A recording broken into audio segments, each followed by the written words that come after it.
In a small Dutch town, the Harstem arises. He's hungry. He hasn't eaten. He is hunting. But he's a vegetarian. What is he hunting for? He is hunting for hackers. In today's episode of Harstem Hunts Hackers, we have an absolutely ancient replay submitter called Nami. This is a guy that saw the first concert of the Beatles live. Was there when Elvis died. He lived through it all. And at this ripe old age of 34, he decided to finally send in a replay to the Harstem channel. He said, Harstem, I usually don't do this. Of course you don't. But I believe I played against a hacker. Back in my day, I used to be 5400 MMR. Nowadays, 4600. However, I'm still very much in touch with, high-level StarCraft. I can feel things that other people's, it might pass them by. No, I feel it. I'm connected with this game. And I felt that there was something fishy going on. Something had a bit of a smell in this particular game. And he gave me a list of timestamps that I have written down on this nice piece of expensive paper that I can afford. What else? Oh yeah, he also said there was something very weird that happened in this game. Okay, and this was a little bit of a self-report out of Nami. He showed his old age and kind of his disconnect with StarCraft. He said, I saw a 1-gate expand out of my opponent, and I've never before seen that in PvP.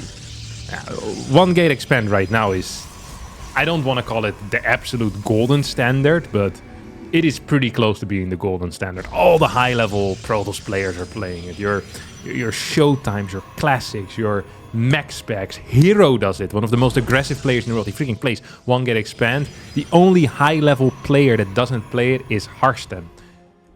So all high-level players right now pretty much play 1-gate expand. I think would be a fair statement to make. And there Nami shows his age. He wanted to be one of the cool kids. He wanted to be a modern boy, but he's not a modern boy.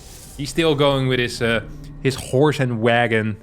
Drives into the city. He's like, oh, did that fella just step into his vehicle? Didn't have no horse in front of it. Just moved by its darn self. Unbelievable. Ain't that right, kids? Getting out of here, you old coot. Nice try, Nami. All right. The first timestamp is coming up in about a minute from now. And there's a couple of things that happen in this game. But before we get to it, let me first state that I have improved my hacker finding skills. I have a blueprint in my mind, like a hunter looking for a bear. They smell the excrements and see the scratching on the tree, and they know, okay, this bear has diarrhea and he moved to the north. I am the same, okay? I for example, look at the APM and I see, 4600 MMR. This guy has 93 APM. That is an indicator.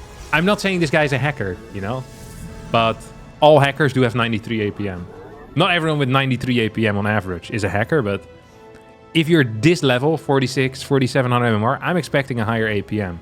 I'm expecting a decent knowledge of stuff. I'm expecting some scouting as well. Now, once again, there are people that have low APM and that don't scout at this level, but also all hackers don't scout and have low APM. So it's just one of these things, you kind of, you need to feel it out. And I've it's all in my head, these decision trees of what I need to look for. It's all in there. But enough yapping. 338 is the first timing that I have on my piece of paper to the left of me. And here we go.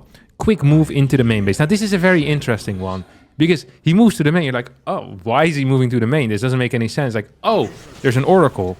But wait, it's a hallucination. It still doesn't make any sense.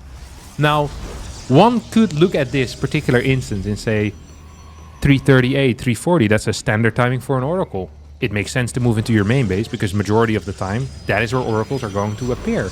Also, that was a hallucination. If this guy map hacked, wouldn't he also have production hack? Because all map hackers these days tend to have production hack. It doesn't, like, you already bit the bullet. This is like cheating. This is like cheating, but only going to second base. It's like, brother, you're here. Hey, get the home run. It's like you're already a bad guy. Like, Now, at least enjoy it a little bit. You know, get the production at it, freaking zooming out all the way. We're playing on an ultra wide screen right now, but no, not this barcode. Apparently, he doesn't use the production hack.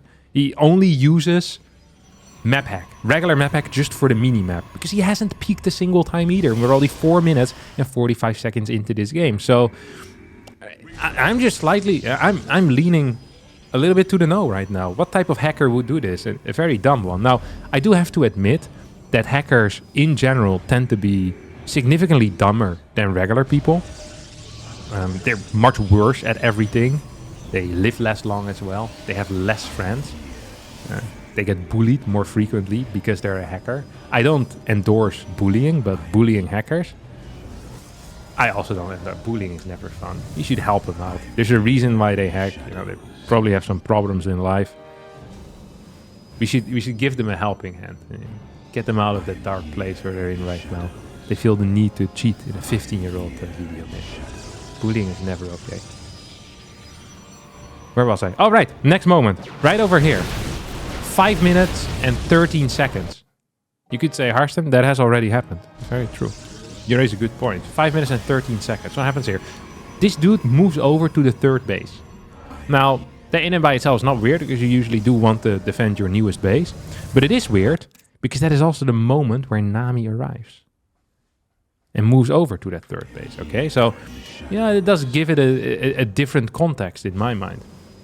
Most definitely. And then on top of that, we're also going to see a move forward here at 5:34.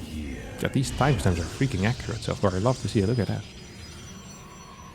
Moves in forward. Goes in, loses 2 stalkers, and kills 1. This is one of these things where, if this is a hacker, this has to feel insanely bad. Like, you have the full information, then you make a terrible decision, and you micro terribly, and you get negative return on investment. This is like doing insider trading, but then buying high and selling low. But you knew when these points were gonna be. Like, that just makes you an idiot.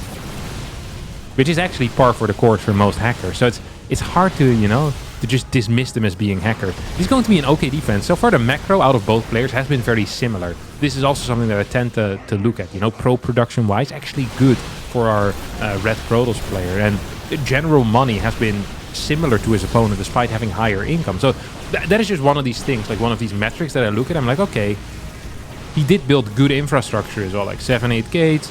Like, he's not getting supply block a crazy amount, or not a crazy amount more than his opponent. Can you really be hacking and do that? Has his APM rised, gone up? A little bit, but not enough in my mind. So we're gonna straight away now move towards the Nexus building, the third base. But look at this. Okay, as we arrive on the third base to cancel it, which by the way wasn't scouted, did not check this base at all, just a straight attack command over here to the bottom. Look what's happening in the natural. We have 2 Zealots, an Immortal, and 3 Stalkers. We have freaking 9 Zealots and 3 Stalkers here.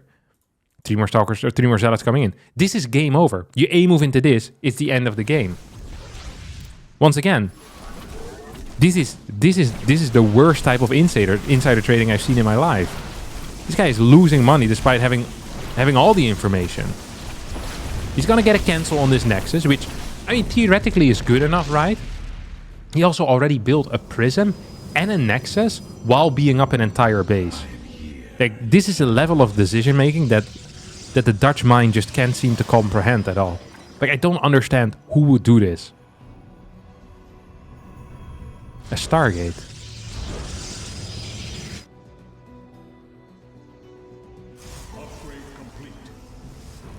That is worrying. A Stargate is worrying. Before I thought this guy just was, you know, a little bit dumb. You know, he's not as quick as the other, not as sharp as the other tools in the chat. But now I'm starting to think this guy might have some like serious like health issues, like pertaining to the brain.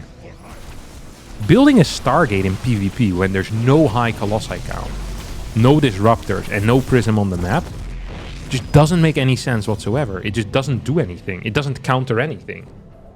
And this is actually, funnily enough, starting to make me believe more and more that this guy is a hacker. The cancel here on the forward base is also insane, but that's a story for another time. Like, someone that thinks that a Stargate at this point in time, when you're up 2 bases and your opponent has no units that need to be countered by a Stargate, you think this is the optimal time to get a Stargate, 5 cannons, a fleet beacon, and +1 air weapons? Something has gone wrong here in your theoretical education. And people that have map hacks need less theoretical education because they have a large advantage in other areas, you know? They have a large advantage in other areas. Dark Shrine in the mix. Like, no one would build a Dark Shrine if they know they're up 2 bases. You don't go up to 7 gas if you're up 2 bases. It just doesn't make any sense whatsoever. It's one of the dumbest, like 2 more Stargates. Like, none of these things help in the here and now. And if you know you're up 2 bases, you only care about the here and now. Because you just need to survive. As long as you survive, you're fine. Oh, look at that. Look at that. Oh, I thought it was going to be a peek on the army, but it wasn't a peek on the army. Huh. It actually was... It was just a peek on the base. That could have just been an attack move there, honestly. That could have been just an attack move. Okay, we're now coming in. He's warping in.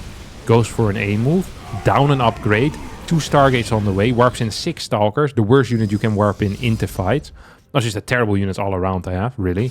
Unless you're using it for blinking. It's not that useful. Goes back again while still being down an upgrade. Resets this prism. Blinks forward into the Immortals for maximum damage output for them. How many gates does he have? Just 7 still. Doesn't have enough production. Has infinite cash, but can't spend it, and then leaves the game. Here I feel bad. Here I feel bad. Because I don't think there have been enough moves to say this guy is 100% a hacker. Like, what did he really do? He cleared a hallucinated oracle. He moved his army to the 3rd base. And he killed some of the outside bases. Like, theoretically, this is possible to all be luck. But then you add in the low APM, the complete lack of understanding of any game theory whatsoever. At a high level, 4600 is, I'd consider that relatively high level. Like, these are people usually that have something that resembles a build order, a unit composition. This dude really had none of that. God-awful decision-making, attacking pre-upgrade, weird unit comps. So I'm going to call this out. I'm going to agree with the old fart Nami over here and say, yes, this barcode is indeed a hacker. And also, yes, he is very dumb. So that's going to be it. We hunted a hacker, and I'll be eating nicely tonight.